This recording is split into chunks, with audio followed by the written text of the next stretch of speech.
একেবারে মনে রাখবেন, এটা গুরুত্বপূর্ণ। কোরআন শরীফে বারবার আছে, 90 বছরের বুড়া হোক আর 9 বছরের বাচ্চা হোক, শয়তান প্রথম কোন গুনাহ করাইতে চায় মানুষকে দিয়ে? প্রথম গুনাহ করাইতে চায় নারীকে কেন্দ্র করে, নারীকে কেন্দ্র করে। এটারই বলে ফাহশা, জিনা এবং তার সাথে প্রাসঙ্গিক আনুষঙ্গিক সবকিছু। কোরআন শরীফে এই কথা বারবার আছে, আশ-শাইতানু ইয়াইদুকুমুল ফাকরা ওয়া ইয়া'মুরুকুম বিল ফাহশা। আল্লাহ বারবার বলছে। এজন্য দেখেন 90 বছর, 80 বছর, 70 বছরের বুড়া, চা দোকানে, টেলিভিশন চলে, নাটক, সিনেমা, রাক্ষসের মতো বুড়া, শরীরের মধ্যে একটা জোড়াজারি নাই, কিন্তু এখনো নারী দেখে, নাচ গান দেখে, নর্তকীর ছবি দেখে। কারণটা কি? কারণটা কি?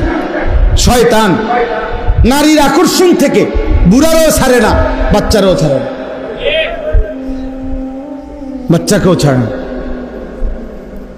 এইটা আল্লাহ এখানে বলছে, শয়তানের প্রথম চেষ্টা, আমাকে হোক আপনাকে হোক, হুজুর হোক পাবলিক হোক, সবাইরে দিয়া নারীর গুনাহ করাইতে চায়,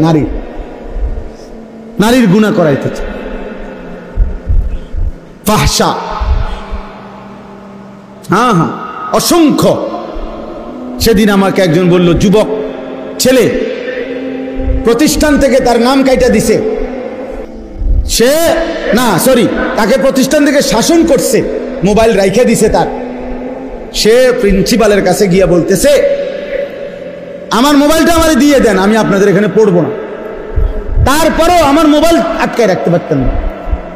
আমি প্রয়োজনে প্রতিষ্ঠান ছেড়ে দিলাম, পড়ালেখা ছেড়ে দিলাম, কিন্তু আমার মোবাইল থেকে আমার বিচ্ছিন্ন করলে আমি আত্মহত্যা করব। ও মা ছেড়ে দিতে রাজি, ও বাপ ছেড়ে দিতে রাজি।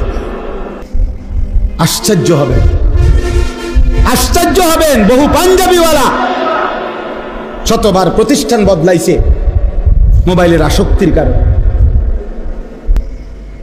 যেখানেই বাধা দিবে